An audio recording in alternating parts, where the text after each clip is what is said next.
आज की हमारी कहानी है, इस दुनिया का सबसे शक्तिशाली इंसान कौन है। एक बूढ़े पिता ने अपने काबिल बेटे के कंधे पर हाथ रखकर पूछा, दुनिया का सबसे शक्तिशाली इंसान कौन है। बेटे का जवाब सुनकर पिता की आंखें छलछला आई, क्योंकि पिता को किसी और जवाब की उम्मीद थी। इसके बाद क्या हुआ?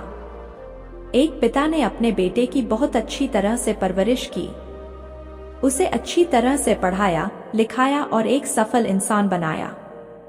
इसी के बल पर बेटा एक कंपनी में बड़ा अधिकारी बन गया और हजारों लोग उसके अधीन काम करने लगे।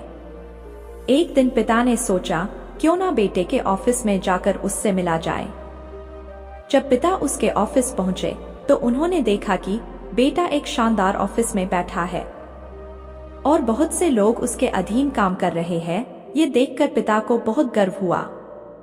पिता अपने बेटे के चैम्बर में गए और पीछे जाकर उसके कंधे पर हाथ रखकर खड़े हो गए। इसके बाद पिता ने अपने बेटे से पूछा, इस दुनिया का सबसे शक्तिशाली इंसान कौन है। बेटे ने पिता को बड़े प्यार से हंसते हुए कहा, मेरे अलावा कौन हो सकता है पिताजी। पिता को इस जवाब की आशा नहीं थी। उन्हें विश्वास था कि उसका बेटा गर्व से कहेगा कि पिताजी, इस दुनिया के सबसे शक्तिशाली इंसान आप हैं, जिन्होंने मुझे इतना योग्य बनाया। बेटे का जवाब सुनकर पिता की आंखें भर आईं। वो चैम्बर के गेट को खोलकर बाहर निकलने लगे।